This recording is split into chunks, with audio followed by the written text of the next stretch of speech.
Hello everyone. Welcome back to our channel trading with auto tender. जैसा कि मैंने आप सभी से प्रॉमिस किया था कि हम एक नई सीरीज स्टार्ट करेंगे जहां पर मैं आपको बेसिक से कुछ टर्म्स बताऊंगा ऑप्शन मार्केट के, जैसे कि हम ऑप्शन मार्केट में अपनी जो नॉलेज है उस नॉलेज को बूस्ट कैसे कर सकते हैं और कैसे कैसे हम अपने ऑप्शन मार्केट की नॉलेज को इन्हेंस करके जो डे टू डे हम ट्रेड कर रहे हैं उस ट्रेड जर्नी में कैसे हेल्पफुल रहेगा कि भाई मुझे कैसे टर्म्स पता होनी चाहिए। तो उन सभी से रिलेटेड आज मैं लेके आया हूँ आपके लिए बेसिक ऑफ ऑप्शन मार्केट। ठीक है। तो जिसमें आप देख सकते हैं, हम सबसे पहले मैं एक बार इंट्रो दे देता हूँ। ठीक है, हम सबसे पहले हम बात करेंगे आज कि ऑप्शन क्या है। ठीक है, जैसे कि आपको यहाँ पर सबसे पहला आज का टॉपिक दिख रहा होगा, what is the option market.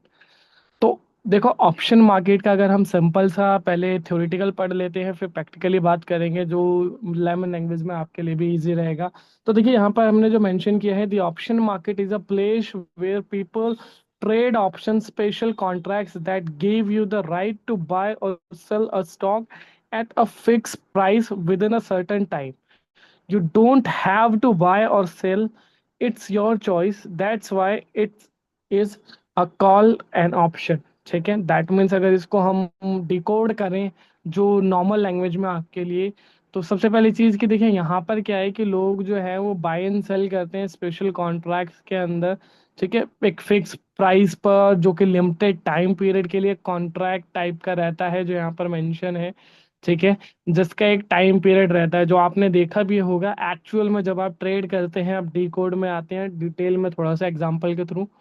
तो जब हम ट्रेड करते हैं ऑप्शंस के अंदर, ठीक है, तो जब भी हम ऑप्शन ट्रेड करते हैं तो हमने देखा होगा हर एक ऑप्शन के कॉन्ट्रैक्ट की एक्सपायरी होती है कि इस एक्स डेट को ये कॉन्ट्रैक्ट एक्सपायर होगा।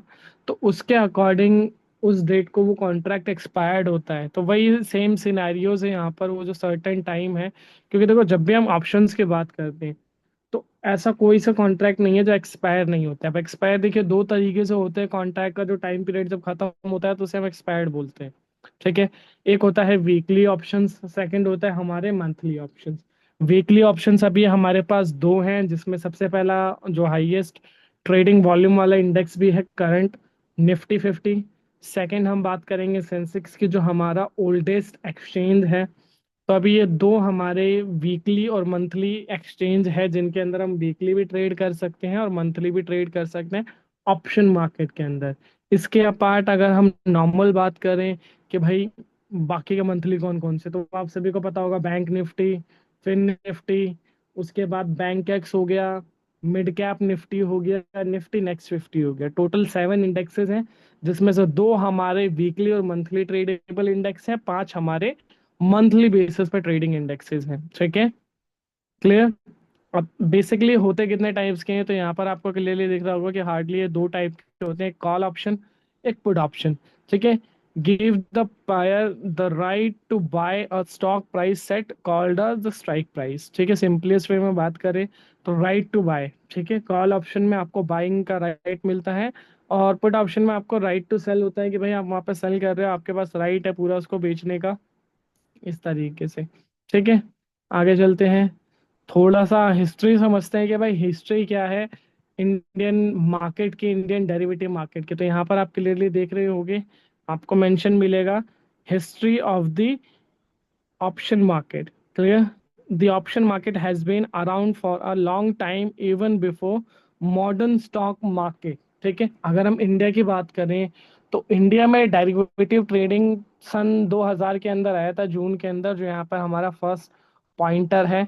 ठीक है, तो उसके अकॉर्डिंग जब इंडिया के अंदर स्टार्ट हुआ तो ये लेकर कौन आया था, ये लेकर आने वाला एक्सचेंज जो था वो एनएससी था, नेशनल स्टॉक एक्सचेंज, जिसने इंडिया के अंदर डेरिवेटिव ट्रेडिंग को इंट्रोड्यूस किया था जून 2020, सॉरी 2000 के अंदर।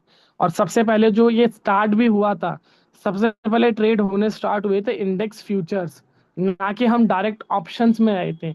ये पूरा साइकिल 1 साल तक कंटिन्यू रहा, 1 साल तक इंडेक्स फ्यूचर्स में ट्रेड होता रहा डेरिवेटिव मार्केट के अंदर। फिर नेक्स्ट ईयर ही जून 2001 में इंडेक्स ऑप्शन लॉन्च हुआ, पहला इंडेक्स ऑप्शन। और पहला इंडेक्स ऑप्शन जो लॉन्च हुआ था वो था निफ्टी 50। ठीक है, तो अगर आपसे कोई पूछे कि भाई आप डेरिवेटिव मार्केट में ट्रेड करते हो, और सबसे पुराना डेरिवेटिव का जो सबसे, या फिर सबसे पहला इंडेक्स अगर कौन सा है डेरिवेटिव मार्केट का, तो वो निफ्टी 50 है। ठीक है, स्टार्ट हुआ था। क्लियर। उसके नेक्स्ट मंथ ही हम देखेंगे, जून के अलावा नेक्स्ट मंथ ही स्टॉक ऑप्शन लॉन्च हुआ। ठीक है, सबसे पहले जून 2000 के अंदर आया हमारा इंडेक्स फ्यूचर्स, फिर जून 2001 में आया हमारा इंडेक्स ऑप्शन, और फिर जुलाई 2001 के अंदर ही आया हमारा स्टॉक ऑप्शन। ठीक है, उसके बाद चलता रहा, मार्केट ग्रो करता गया धीरे धीरे 2003 के अंदर। फिर हमारे और भी मार्केट के अंदर ग्रो हुआ, तो और भी कई सारी चीजें आई। More trader institutional start using option hedging speculation, ये हम समझेंगे। फिर बीएसई यानी कि सेंसेक्स ने भी स्टार्टिंग ऑनवर्ड में 2003 में अपना डेरिवेटिव एक्सचेंज लेकर आया था। ठीक है, डेरिवेटिव ट्रेड स्टार्ट किया था सेंसेक्स ने भी। फिर कुछ टाइम बाद आगे चल के जब लिक्विडिटी नहीं आ रहा था सेंसेक्स के अंदर, तो सेंसेक्स ने उसको क्लोज कर दिया था, मतलब सर्टेन टाइम के लिए ब्रेक लगा दिया था। फिर अगेन अभी आपने देखा होगा कुछ टाइम पहले अगेन से सेंसेक्स के अंदर दोबारा वीकली ऑप्शंस और मंथली ऑप्शंस आया, और जिसके साथ अगेन सेंसेक्स ने रिवाइव किया। और अगर एक बेंचमार्क वाली बात करें तो आई होप सो ये सब आपको पता होगी, और नहीं पता है तो पता होनी चाहिए कि इंडिया का जो डेरिवेटिव मार्केट है वो वर्ल्ड का लार्जेस्ट डेरिवेटिव मार्केट है। ठीक है, हम लीडर्स हैं वर्ल्ड में। सबसे ज्यादा अगर डेरिवेटिव मार्केट में कहीं ट्रेडिंग होती है तो इंडिया के अंदर होती है। ठीक है, अकॉर्डिंग टू द वॉल्यूम बात करोगे आप तो। उसके बाद मोस्ट ट्रेडिंग हैपन्स, यानी कि जो सबसे ट्रेडेबल इंडेक्स है हमारे, जो सबसे पॉपुलर इंडेक्सेस हैं, वो है हमारे निफ्टी और बैंक निफ्टी। जैसे कि बैंक निफ्टी में आपने देखा होगा पहले जब वीकली ऑप्शंस हुआ करते थे, ठीक है, अगर नवंबर से पहले की हम बात करें, तो जब वीकली ऑप्शंस हुआ करते थे बैंक निफ्टी के अंदर, तो निफ्टी से भी ज्यादा अच्छा वॉल्यूम देखने को मिलता था, और हर किसी की प्रेफरेंस यहीं पर रहती थी। और अगर स्टेबलाइज मार्केट की हम बात करें, जहां पर एक रिस्क ट्रेडर जाने से बचता था, जो एक सेफर साइड के लिए हम ट्रेडर्स के लिए होता था, निफ्टी। तो ये दो इंडेक्सेस हैं जहां पर हाईली ट्रेडेड अभी भी होता है मोस्टली, अगर आप देखोगे तो ये नहीं, दोनों इंडेक्सेस में सबसे ज्यादा ट्रेडिंग अभी भी है एज ऑफ नाउ। ठीक है, तो उसके बाद क्या है, ऑप्शन ट्रेडिंग स्टार्ट 2001 के अंदर आया था हमारी मार्केट के अंदर। ठीक है, और आज के दिन में काफी सारे माइलस्टोन हैं जो हमने ऑलरेडी बात करी कि वर्ल्ड का लार्जेस्ट डेरिवेटिव मार्केट है अकॉर्डिंग टू द वॉल्यूम। अब चलते हैं आगे, ये एक्चुअल में वर्क कैसे करता है। हिस्ट्री हमने जान ली, ऑप्शन क्या है, कॉल पुट ये हमने देख लिया। अब इसके बाद एक्चुअल में समझते हैं कि भाई ये वर्क कैसे करता है। ठीक है, जो कहीं ना कहीं आपके लिए काफी इजी रहेगा। ठीक है, कॉन्सेप्ट की बात करें तो कॉन्सेप्ट क्या है ऑप्शन मार्केट के। An option is a financial contract that gives the buyer the right but not the obligation. ठीक है, अगर इसको हम डिकोड करें सिंपली, सिंपल्स वर्ड में, तो भाई ये क्या है कि आपको बाइंग का राइट तो देता है, बट उसका जो ऑब्लिगेशन है वो नहीं देता। दैट मीन्स उसकी कहीं ना कहीं ओनरशिप नहीं देते उस इक्विटी की। ठीक है, उसको यहाँ पर सिंपल वर्ड में यहाँ पे डिकोड कर रहे हैं हम। डू बाय और sell an assets like a stock at a fix price before a certain date. ठीक है, there are two main types. ठीक है, अब कौन कौन से दो टाइप्स हैं वो हम देख लेते हैं। सबसे पहला है कॉल ऑप्शन, फिर है पुट ऑप्शन, जिसमें right to buy certain price, right to sell certain price. ठीक है, दैट मीन सिंपली आपके पास प्रॉपर राइट है, अगर आप एक ऑप्शन ट्रेड कर रहे हैं तो भाई बाय करना है तो बाय कर लेंगे आप एक्स प्राइस पे, जो भी प्राइस चल रहा होगा। सेल करना है पुट ऑप्शन, तो एक एक्स प्राइस पे जो भी आपका करंट है उसके अकॉर्डिंग आप सेल कर सकते हैं। इसका एक्चुअल मैकेनिज्म जो हम बात कर रहे थे ना कि एक्चुअल में ये वर्क कैसे करता है। बायर सेलर जो होते हैं, ठीक है, first the buyer pay fees called a premium, यानी कि सिंपल वर्ड में, और to set the seller for the option. Simplest way में अगर इसको हम डिकोड करें, तो जैसे जब भी आप कोई एक कॉल ऑप्शन ट्रेड करते हो, तो कॉल ऑप्शन ट्रेड करने के लिए, पुट ऑप्शन जो भी आप ट्रेड करते हो, तो बाय करने के लिए आप एक प्रीमियम पे करते हो। मान के चलते हैं, एक एग्जांपल लिया, निफ्टी 25,000 है। अब 25,000 का जो कॉल ऑप्शन है उसका प्रीमियम है 100 रुपये। तो वो 100 रुपये क्या है, एक तरीके की आपकी फीस है, जिसे हमने प्रीमियम का वर्ड यहाँ पर दिया हुआ है। ठीक है, और ये जब आप पे करते हो तो ये पैसा कहाँ पर जाता है, ये सेलर के पास जाता है। क्यों जाता है सेलर के पास? क्योंकि भाई इसका रिस्क है, ये रिस्क लेता है। ठीक है, उस पैसे पर। अब ये है, the seller also called the writer must honour the contract if the buyer choose to use और एक्सरसाइज द ऑप्शन। अब इसका सिंपल सा ऑब्जेक्टिव है, जैसे कि बायर का हमने समझ लिया, कॉल्ड अ प्रीमियम होता है। अब सेलर का क्या है, ठीक है, जब आप कोई चीज बाय करते हो तो आपके पास उसकी एक्चुअल में पोजीशंस आती है, ठीक है, वो चीज आपके पास आ चुकी है, आपने उसको बाय किया तो आपके पास उसका राइट है। अब सेलिंग में इसका ऑपोजिट होता है, सेलिंग में आपके क्या है कि आपके पास वो चीज है ही नहीं एक्चुअल में, और आप उस चीज को बेचने जा रहे हो, ठीक है। तो वहां पर क्या होता है कि आपको पहली चीज प्रीमियम भी काफी ज्यादा हाई पे करना पड़ता है, क्योंकि वहां पर रिस्क आपको ज्यादा रहता है, ठीक है। तो उसी के ऑब्जेक्टिव में यहाँ पर उसको हमने सिंपल सा ऑब्जेक्टिव दिया है कि जब आप कोई चीज बेचने जाते हो, जब आपके पास वो चीज नहीं है एक्चुअल में, तो वो राइटिंग के अंदर आती है। आपका राइटर्स, जो कॉल राइटर्स, पुट राइटर्स होते हैं, वो एक्चुअल यही होते हैं, ठीक है। Strike price, this is agreed price at which the asset can be bought और सेल्ड, ठीक है। अब स्ट्राइक प्राइस जो अभी हमने देखा कि भाई जैसे 25,000 का कॉल ऑप्शन था या पुट ऑप्शन था, अब उस पे आपने एग्री किया कि भाई उसको आपको 100 रुपए पे खरीदना है या 100 रुपए पे बेचना है। वो आपके पास प्रॉपर राइट है उस असेट को खरीदने का और बेचने का, अगर आपके पास वो चीज है तो, ठीक है। एक्सपायरी डेट, जैसे कि यहाँ पर प्रॉपर मेंशन है, this is the last date of the option can be used. In simple words, जैसे कि हमने बात करी थी कि भाई ऑप्शंस में एक्सपायरी होती है हर एक कॉन्ट्रैक्ट की, कि इस डेट को जब भी आप कोई कॉन्ट्रैक्ट बाय करते हो तो वहां पर प्रॉपर डेट मेंशन होता है कि इस डेट में कॉन्ट्रैक्ट एक्सपायरी हो जाएगा, यानी कि वो लास्ट डेट है उस कॉन्ट्रैक्ट को ट्रेड करने का, ठीक है। फिर उसके बाद आता है profit and loss. Buyer make profit if the market moves in their favour, ठीक है। जिसके कुछ एग्जांपल है, like stock price goes up and strike price for a call option. अब इसको सिंपल वर्ड में अगर हम डिकोड करें तो देखिए, प्रॉफिट आपको किस सिनेरियो में होता है, अगर आपने एक इंडेक्स में अगर हम बात करें, एक कॉल ऑप्शन ट्रेड किया, लेट्स एग्जांपल, तो आपने कॉल ऑप्शन ट्रेड किया है, तो सिंपल सा ऑब्जेक्टिव है कि भाई आपको प्रॉफिट किस सिनेरियो में होगा, जब मार्केट आपके डायरेक्शन में जाएगा, यानी कि कॉल का मतलब सिंपल सा है कि पॉजिटिव। तो जब पॉजिटिव होगा मार्केट, तो वहां से तो आपको प्रॉफिट होना स्टार्ट होगा। उसी तरीके से अगर स्टॉक्स की बात करें, तो कोई स्टॉक आप ट्रेड करते हो, बाय करते हो, तो जब वो स्टॉक बढ़ेगा, आपके प्राइस के ऊपर जाएगा, तो वहां पर आपको कहीं ना कहीं प्रॉफिट होगा। अब उसी का ऑब्जेक्टिव है, सॉरी उसी का उल्टा अगर आप बोलोगे, तो if not they may let the option expire and only lose the premium paid, ठीक है। तो अगर ऑप्शंस में इसको समझोगे तो भाई सीधी सी बात है, अगर आपने एक ऑप्शन ट्रेड किया, अब मान के चलते हैं हम 25,000 का मैंने एक कॉल ऑप्शन बाय किया, अब मार्केट चल रहा है वहां पर 24,995 या 900 चल रहा है, ठीक है, 900 चल रहा है। अब अगर मार्केट 25,000 के एक पॉइंट भी नीचे क्लोज होता है, तो मेरा जो 25,000 वाला कॉल ऑप्शन है वो ऑटोमेटिकली उसकी वैल्यू जीरो हो जाएगी एक्सपायरी वाले दिन।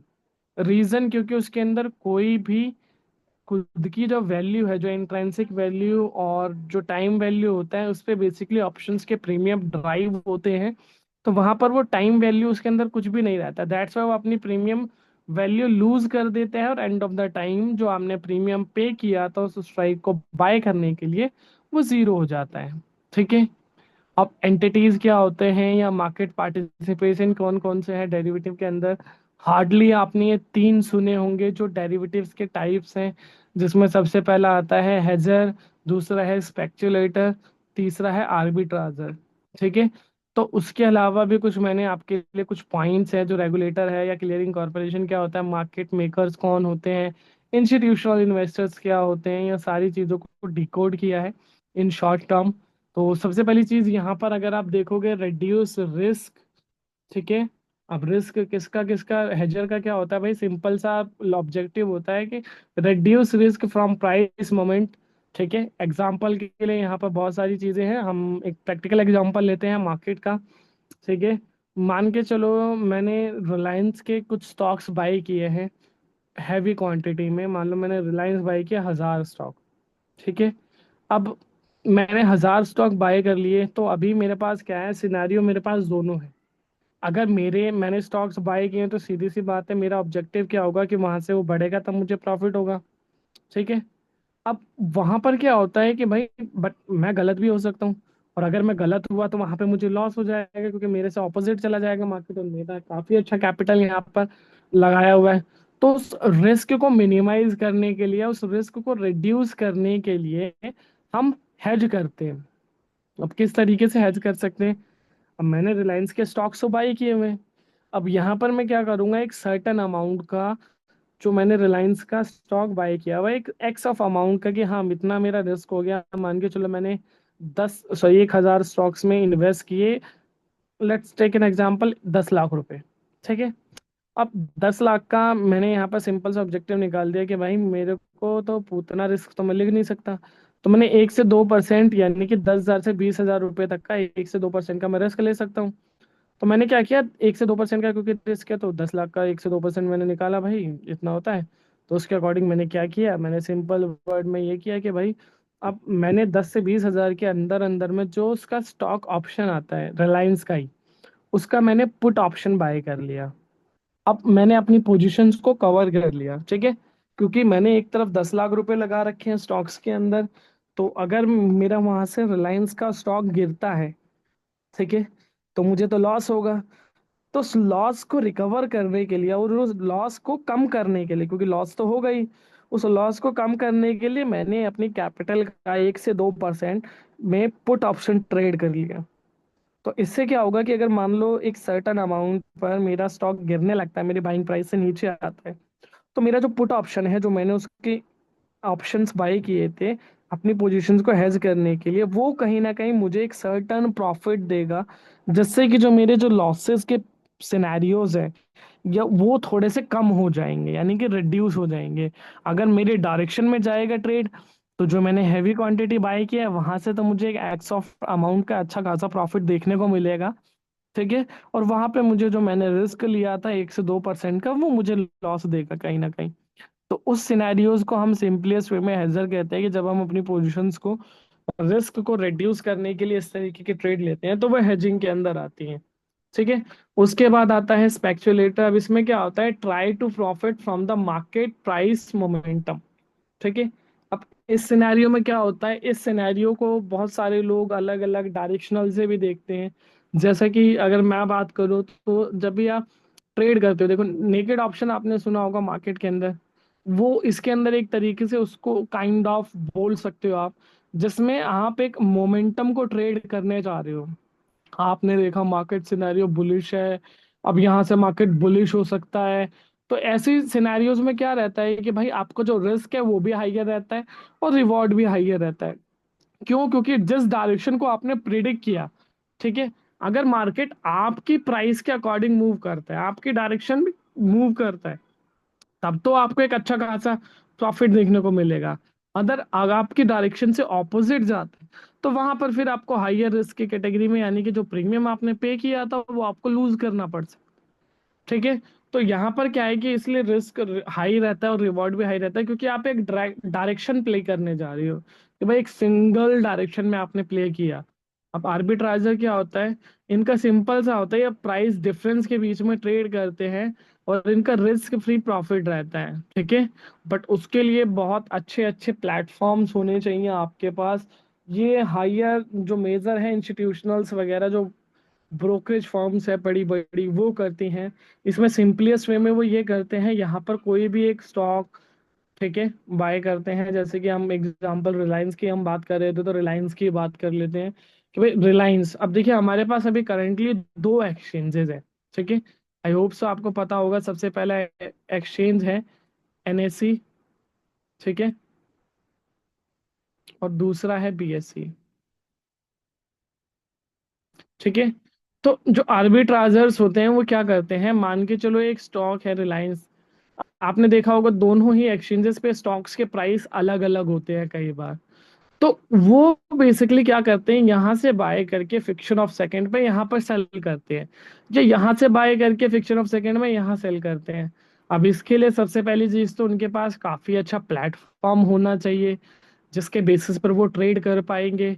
तो वो सारी चीजें यहाँ पे प्लान करते हैं। तो जब भी आप दो एक्सचेंज के बीच में या ट्रेड करते हैं, प्राइस के फ्लक्चुएशन को मान के चलो, रिलायंस एनएससी पे चल रहा है 2400 का, और बीएससी पे चल रहा है 2450 या 2401 रुपए का, तो 50 पैसे 1 रुपए का गैप हो गया, तो आपने एक जगह से बाय करके दूसरी जगह पे बेच दिया फटाफट से, तो वहां पर आपका उतने पैसे का 50 पैसे से 1 रुपए का प्रॉफिट हो गया। अब क्वांटिटी आपकी अच्छी खासी है तो वहां पर आपको उसको मोमेंटम को आप देख पाओगे।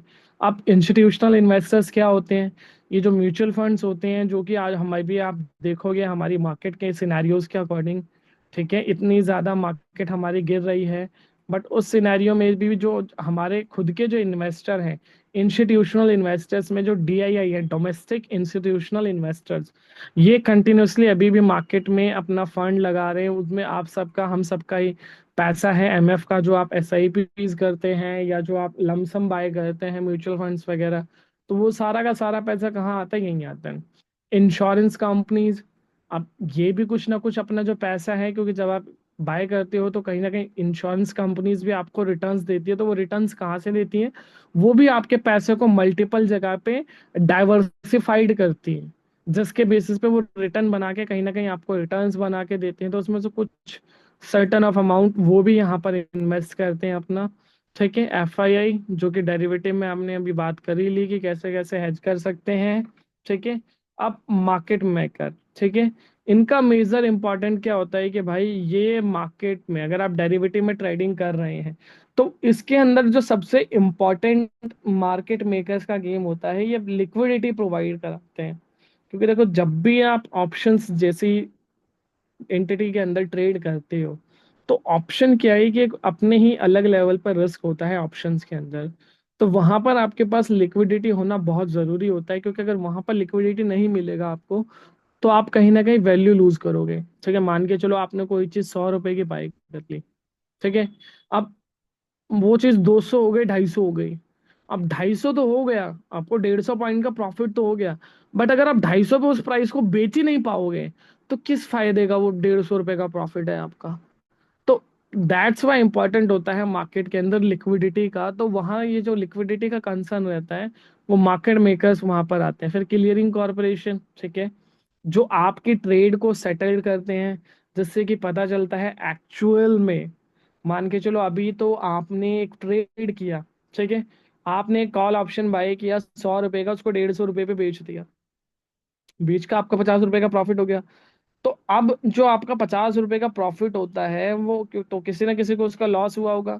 तो वो सारा का सारा जो कॉर कंसर्न होता है, ठीक है, वो होता है क्लियरिंग कॉरपोरेशन का। जितना भी मैकेनिज्म होता है वो आपको उसकी टेंशन लेने की जरूरत नहीं है कि भाई मेरे पे पैसा कहाँ से आएगा। वो सारा का सारा काम देखता है क्लियरिंग कॉरपोरेशन। जैसे सिंपल सा लॉजिक है कि भाई किसी को प्रॉफिट हुआ तो किसी को नुकसान होगा ही होगा, और उसके अकॉर्डिंग आपको अगर प्रॉफिट हुआ है तो आपको आपका प्रॉफिट का जो अमाउंट है वो कैसे मिले। तो वहां पर जितने जो सेटलमेंट है, एक्चुअल सेटलमेंट जो कराता है वो क्लियरिंग कॉरपोरेशन कराता है। ठीक है, उसके बाद रेगुलेटरी, आई होप सो इसके बारे में सभी को पता होगा, security body exchange of India, ठीक है, जो हमारी सेबी है। अब इसका क्या है कि ये सिंपलीस्ट मार्केट को रेगुलेट करता है। जो भी मार्केट में हिक्स एंड ट्रिक्स कुछ भी जो होते हैं, अलग अलग तरीके से मार्केट को लूप होल निकालते हैं, तो उन लूप होल को देख कर उसको क्लोज करना और गाइडलाइंस देना मार्केट से रिलेटेड, ये सारा काम सेबी का रहता है। ठीक है, क्लियर, इतना समझ में आ गया। चलिए आगे बढ़ते हैं। ठीक है, अब हम बात करेंगे यहाँ पर टाइप ऑफ ऑप्शन मार्केट। ठीक है, सिंपल सा हो गया भाई, अब तक आपने जो भी हमने देखा। अब उसके बाद हम बात करेंगे टाइप ऑफ ऑप्शन मार्केट। सबसे ऊपर में आपको दो देखने को मिल रहे होंगे, based of the type of options, call option और पुट ऑप्शंस। ठीक है, दो तरीके के होते ही हैं बेसिकली ये। ठीक है, मीनिंग अगर आप देखोगे, right to buy assets at a fix price, right to sell an assets at a fix price. ठीक है, कोई भी चीज़ आप बाय करते हो तो एट अ फिक्स प्राइस पर, जिसका एक एग्जांपल है जैसे कि आपने मान के चलो एक निफ्टी का कॉल ऑप्शन ट्रेड कर लिया। ठीक है, उसी तरीके से एक पुट ऑप्शन ट्रेड कर लिया। तो कोई भी चीज़ आप बाय करते, तब सिनेरियोज आपके पास पता होने चाहिए कि कॉल ऑप्शन आप उस सिनेरियो में बाय करते हो जब आप मार्केट को बुलिश देख रहे हो, पुट ऑप्शन आप उस सिनेरियो में बाय करते हो जब मार्केट को आप बियरिश देख रहे हो। तो यहाँ पर आपके पास आप दोनों ही डायरेक्शन में प्रॉफिट कर सकते हो ऑप्शंस के अंदर। बट जैसा प्रॉफिट होता है, क्योंकि ऑप्शन है, ऑप्शन एक रिस्क ही रहता है, तो इसका अलग ही अपने लेवल पर एक रिस्क रहता है। ठीक है, उसके बाद अब ये तो हो गया ऑप्शन टाइप। अब कौन कौन से अंडरलाइनिंग असेट्स होती है उनके अंदर, तो स्टॉक ऑप्शंस होते हैं। अब स्टॉक ऑप्शंस में जो स्टॉक्स होते हैं, ठीक है, जो इंडिविजुअल कंपनीज होती हैं, जैसे कि अभी हम करंट स्टॉक्स काउंट देखें, जो अभी 1 अक्टूबर को आया है एनएसए का, वो 208 स्टॉक्स हैं करेंटली, जिसमें अभी आप ट्रेड कर सकते हैं, जिसको एक बार हम लाइव देख लेते हैं तो ज़्यादा इजी रहेगा आपके लिए। ठीक है, और ये कहाँ से आप देख सकते हो मैं आपको अभी बता देता हूँ। ठीक है, ये एनएसए की वेबसाइट है। आई होप सो ये वेबसाइट आप सभी को दिख गई होगी, NSEindia.com। ठीक है, इसमें प्रोडक्ट में जाएंगे आप, तो प्रोडक्ट में आपको एक इंडिविजुअल सिक्योरिटीज के ऑप्शंस दिखता है, जिसमें सिंपलेस्ट वे में यहाँ पर आपको देख सकते हो अभी करंट जो स्टॉक्स काउंट है हमारा, 209 स्टॉक्स हैं जो एफएनओ के अंदर अभी करंट में है, जो आप ट्रेड कर सकते हो। ठीक है, तो ये 209 स्टॉक्स, अगर आपको इसके लिस्ट चाहिए इंडिविजुअल स्टॉक, तो यहाँ पर आओगे आप, नीचे के साइड में आपको एक इसका एक्सेल मिल जाएगा, जिसे आप डाउनलोड कर सकते हो और देख सकते हो कि कौन कौन से स्टॉक्स हैं जो अभी करंटली ऑप्शंस में ट्रेडेबल है। ठीक है, स्टॉक ऑप्शंस, तो वो वहां से आप देख सकते हो क्लियरली। ठीक है, वापस आते हैं स्क्रीन पर। इंडेक्स ऑप्शन मैंने सेशंस के स्टार्टिंग में ही बताया। टोटल 7 इंडेक्स हैं, ट्रेडेबल इंडेक्स, जिसमें से 2 वीकली इंडेक्सेस हैं जिनमें हम वीकली और मंथली ट्रेड कर सकते हैं। बाकी के जो 5 इंडेक्सेस हैं उसमें हम सिर्फ मंथली इंडेक्सेस हैं, उनकी मंथली एक्सपायरी है तो मंथली बेसिस पर ट्रेड कर सकते हैं, क्योंकि एक्सपायरी उनकी मंथली है। ट्रेड हम डेली बेसिस पे कर सकते हैं, बट एक्सपायरी उन कॉन्ट्रैक्ट्स की मंथली होगी। तो प्रीमियम अगर आप स्टार्टिंग ऑनवर्ड में बाय करोगे तो हाई देखने को मिलेंगे। जैसे करंटली अगर आप अभी बैंक निफ्टी देखोगे, तो उसके प्रीमियम आपको काफी ज्यादा हाई देखने को मिलेंगे, क्योंकि अभी स्टार्टिंग ऑनवर्ड है। तो दैट्स वाई करेंसी ऑप्शन, ठीक है, जिसमें हम फॉरेन एक्सचेंजेस जो भी होते हैं, जैसे यूएस हो गया, जो यूएस का डॉलर हो गया, यूरो हो गया, ठीक है, इस तरीके की करेंसीज में आप ट्रेड कर सकते हो। ठीक है, जस हालांकि अब तो बहुत कम हो गया है, जो लास्ट ईयर रूल आया था आरबीआई का, जिसकी वजह से डेरिवेटिव ट्रेडिंग अब तो ऑलमोस्ट ऑलमोस्ट खत्म हो गई है। ठीक है, जिनका उस मार्केट से रिलेटेड है वही वो ट्रेड कर सकते हैं अब। हम जैसे नॉर्मल जो रिटेलर्स हैं उनके लिए अब शायद ही उस मार्केट में ट्रेड करना पॉसिबल हो। उसके बाद आता है कमोडिटी ऑप्शन। सब कमोडिटी में आपके पास बहुत सारे हैं अभी, जैसे कि यहाँ पर देखिए, पहले क्या होता था कि पहले सिर्फ बुलियंस में ट्रेड होता था। ठीक है, बुलियंस मीन्स आपके जैसे जो गोल्ड, सिल्वर, ठीक है, गैस वगैरह, इस तरीके के जो भी हार्ड मेटल वगैरह होता था, ये सिल्वर इन सब में ट्रेड होता था। अब क्या है कि उसके साथ साथ ही अब जो एग्री से रिलेटेड है उनमें भी अब आपको ऑप्शंस ट्रेड देखने को मिलते हैं, लाइक, तो वो सब आप यहाँ पे कर सकते हो। गोल्ड हो गया, सिल्वर हो गया, मेटल हो गया, जिंक, कॉपर, गैस हो गया आपका, नेचुरल गैस, उसमें आप ट्रेड कर सकते हो, क्रूड ऑयल। ठीक है, या फिर एग्री में अगर हम बात करें, ग्वार, गम, ठीक है, जीरा, इन सब चीजों में आप ट्रेड कर सकते हो आज के दिन में। ठीक है, नेक्स्ट स्लाइड पे चलते हैं। अब देते हैं रिस्क प्रोफाइल क्या होता है। ठीक है, अभी तक हमने जो भी सीखा, अब उसके बाद सबसे इम्पोर्टेंट जो रहता है, जो मैं हमेशा बोलता हूँ कि भाई ऑप्शन के अंदर रिस्क बहुत ज़्यादा रहता है। तो रिस्क अब आपका है, तो यहाँ पे देखिए naked option versus option strategy. ठीक है, मार्केट में देखिए आप 2 तरीके से ट्रेड कर सकते हो। एक होता है डायरेक्शनल ट्रेड, जिसमें हमें नेकेड ऑप्शन ट्रेड करते हैं।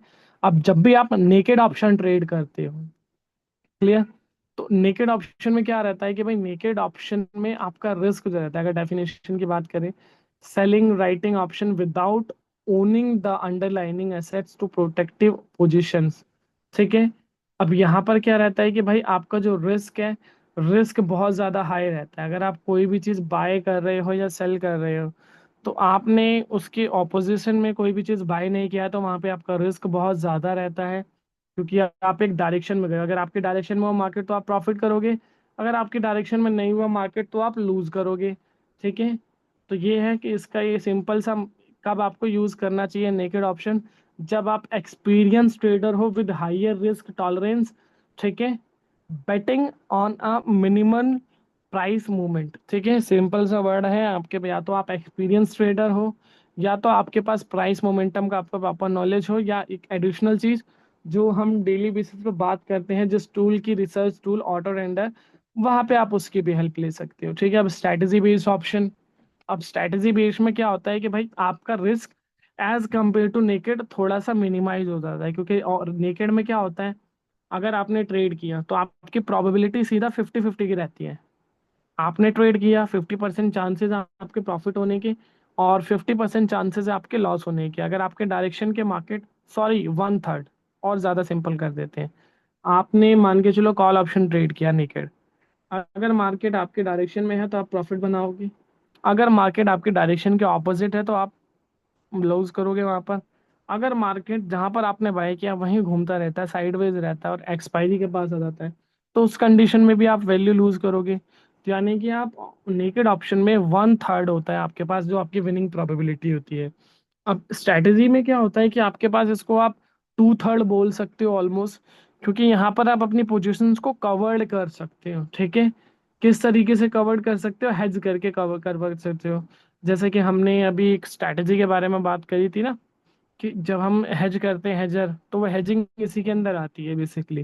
ठीक है, तो वहां से आप अपनी पोजीशंस को हेज कर सकते हो। जैसे कि जो स्ट्रैटेजी है मार्केट के अंदर, स्प्रेड हो गया, स्ट्रैंगल हो गया, स्ट्रैडल हो गया, बटरफ्लाई हो गया, कवर्ड कॉल्स, इस तरीके की बहुत सारी स्ट्रैटेजीज होती हैं। अब इसके लिए मार्केट में आपको बहुत सारे टूल्स भी देखने को मिल जाते हैं जो स्ट्रैटेजीज आपको बताते हैं। अब यहाँ पर क्या है कि भाई एस्पेक्ट्स क्या है, सबसे पहले समरी क्या है। ठीक है, नेकेड ऑप्शन और versus strategy based option. Aspect, naked option और स्ट्रैटेजी बेस्ड ऑप्शन का क्या है, रिस्क हाइयर और पोटेंशियल भी अनलिमिटेड रहता है, कंट्रोल रिस्क और डिफाइंड रिस्क, यानी कि मुझे पहले से पता होता है कि भाई मेरा रिस्क कितना रहेगा। यहाँ पर क्या होता है, सिंगल ऑप्शंस होते हैं, यानी कि मैंने जिस भी डायरेक्शन का रीड किया एक होता है। यहाँ पे कॉम्प्लेक्स होता है, मल्टीपल लेग्स होते हैं, यानी कि एक से ज़्यादा स्ट्राइक्स होती हैं। प्रोटेक्शन कुछ भी नहीं होता है यहाँ पर, होता है हेज होता है, क्योंकि अक्सर आप हेज करके चलते हो। मार्जिन हाई रहता है। ठीक है, और यहाँ पर लो रहता है ड्यू टू रिस्क कंट्रोल, क्योंकि आपने एक ऑप्शन बाय किया हो तो उसके ऑपोजिशन में एक ऑप्शन सेल करते हो, वहां पर आपका पोजीशन थोड़ा सा कवर हो जाता है। आइडियल यहाँ पर एक्सपीरियंस ट्रेडर करते हैं, और रिस्क टॉलरेंट ट्रेडर जो रिस्क को लेना चाहते हैं, जो रिस्क बियर कर सकते हैं काफी, वो करते हैं। ठीक है, और trader wanting to manage risk reward, ये वो लोग करते हैं जो बेसिक सा सिंपल सा फंडा है कि भाई उनको थोड़ा थोड़ा पैसा चाहिए मार्केट से। उन्हें ये नहीं है कि आज ही उनको करोड़पति बनना है, उनका ऐसा कोई भी गोल नहीं है मार्केट से रिलेटेड। ठीक है, तो वो एक डिसिप्लिन के साथ प्रॉपर फॉलो करते हैं और उसके साथ वो ट्रेड करते हैं। ठीक है, क्लियर। उसके बाद आता है understanding risk reward in the option trading. Risk क्या है और रिवॉर्ड क्या है, तो ये सिंपल सा वही है कि जो भी आप वैल्यू लूज करोगे वो रिस्क है, जो गेन करोगे वो रिवॉर्ड है। ठीक है, रिस्क कैसे मैनेज कर सकते हो, बिग लॉसेस को अवॉइड करके प्रोटेक्ट योर मनी, जिसके लिए आप ज़्यादा टाइम तक अगर आप ऑप्शन ट्रेड कर रहे हो तो अवॉइड करो, स्टॉप लॉस प्रॉपर करो। ठीक है, उसके बाद ट्रेड कैसे आप मैनेज कर सकते हो और ज़्यादा। ठीक है, use spread call, avoid naked, simple सा वही फंडा है, या फिर स्टॉप लॉस लगाओ, प्रोटेक्टिव पुट करो और छोटे छोटे में ट्रेड करो। समरी क्या है, रिस्क और रिवॉर्ड की अगर हम बात करें, मैनेज रिस्क तो आपका कैपिटल सेव होता है जो बहुत इंपॉर्टेंट होता है।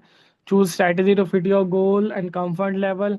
फिर उसके बाद सबसे last, practise before trading real money, यानी कि जब भी आप एक्चुअल मनी से ट्रेड करने आओ उससे पहले एक बार थ्योरेटिकल यानी कि पेपर ट्रेड करके देख लो, जो कि आपके लिए इजी रहेगा। ठीक है, क्लियर। अब यहाँ पर देखते हैं tips for beginners in option trading, जो आपके लिए सबसे इंपॉर्टेंट है। अगर आप नए हैं ऑप्शंस मार्केट में तो आपको क्या क्या गलतियां नहीं करनी चाहिए। ठीक है, सबसे पहला राइट ब्रोकर चूज करना चाहिए आपको।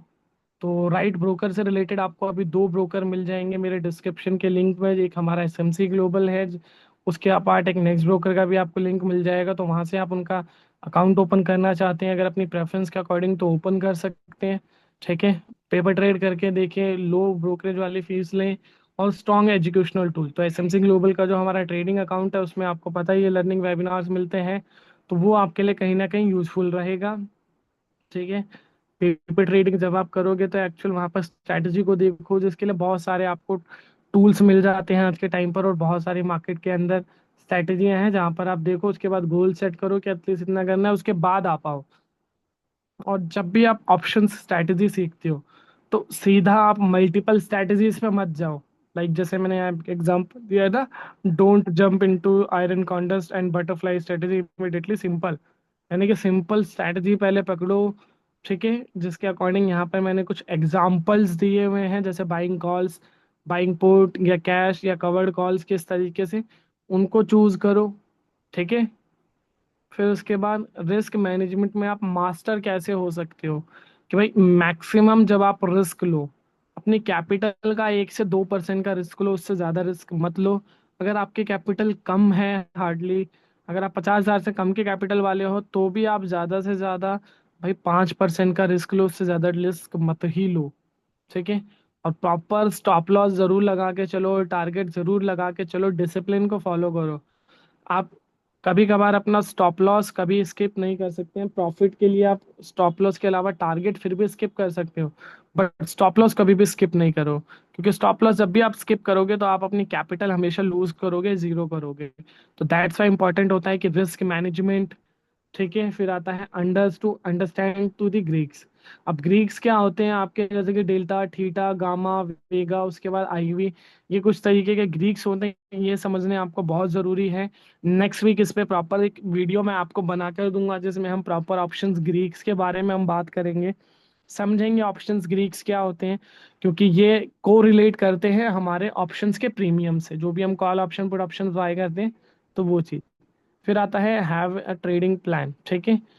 प्रॉपर ट्रेडिंग प्लान होना चाहिए कि आप क्यों आ रहे हैं मार्केट के अंदर, आपका क्या डायरेक्शनल है, रिस्क कितना ले सकते हो मैक्सिमम, एग्जिट करना है नहीं करना। प्रॉपर लॉन्ग ट्रेडिंग नहीं होता है, प्रॉपर उसका अगर आप बना सकते हो स्प्रेडशीट या जर्नल, तो वो आप जरूर बना के रखें, जिससे आइडियली आपको पता चलेगा कि आप डे बेसिस पर कितनी ट्रेड कर रहे हो, किस ट्रेड में आपने गलती करी, जो गलती आपको नहीं करनी है दोबारा। अगर आप इस तरीके के एग्जाम्पल्स को कुछ सेट करके चलोगे, तो आप अपने जो होने वाले रिस्क है उस रिस्क को बहुत मिनिमाइज कर पाओगे, और फिर आप मार्केट में एक डिसिप्लिन लेकर आ पाओगे। और जब आप मार्केट में डिसिप्लिन लेकर आओगे, तो कहीं ना कहीं आने वाले टाइम में आप एक सामने से किसी को बोल सकते हो कि हाँ आप एक प्रॉफिटेबल ट्रेडर हो, या आप एक ट्रेडर हो जो सिर्फ इक्विटी के अलावा डेरिवेटिव जैसी मार्केट, जो कि एक रिस्की मार्केट है, उसमें ट्रेड करके भी प्रॉफिट बनाता है। ठीक है। अब लास्ट कंक्लूजन क्या है, तो कंक्लूजन यही था हमारा कि बेसिकली अगर हम बात करें, जो भी आप ऑप्शंस के बारे में देखते हो, आप जब भी ट्रेड करो जब आपके पास प्रॉपर उसका नॉलेज हो, उसके बारे में सीखो। ट्रेड करने से पहले कोई भी हो यार, अगर आप बिजनेस भी स्टार्ट करते हो तो उससे पहले उसके बारे में 36 चीजें देखते हो, समझते हो क्या होगा क्या नहीं होगा, तब आप आते हो। तो सेम वही है मार्केट के अंदर भी, अगर आप ऑप्शंस में आ रहे हो तो समझो, अगर आपके पास नॉलेज नहीं है तो आप हेल्प लो। हेल्प के लिए आपके पास क्या होता है, सपोर्टिंग टूल्स है मार्केट के अंदर, बहुत सारे आपको मार्केट में टूल्स मिल जाएंगे, जिसमें से एक हमारा टूल है ऑटो टेंडर, जिसके रिलेटेड मैं वीडियो भी बनाता रहता हूँ। तो वो भी क्या करता है, वो भी आपको एक तरीके का हेल्प करता है मार्केट के अंदर, जो हम डेली पोस्ट मार्केट प्रेजेंटेशन में बात कर ही रहे हैं कि भाई कैसे आप उसको कोरिलेट कर सकते हो। तो वो सपोर्टिंग टूल आपके पास होना जरूरी है। तो आई होप सो आज का वीडियो आप सभी को पसंद आया होगा। तो थैंक यू सो मच। अगर आपको कुछ भी डाउट रहता है या कुछ भी आपका सजेशन रहता है रिलेटेड टू वीडियो, तो कमेंट में आप ड्रॉप कर सकते हो अपना कंसर्न। बाकी मिलते हैं फिर नेक्स्ट वीडियो के अंदर। चैनल को सब्सक्राइब कर लीजिएगा अगर अभी तक आपने सब्सक्राइब नहीं किया है तो। ठीक है। So bye bye everyone, thank you so much, मिलते हैं नेक्स्ट वीडियो में।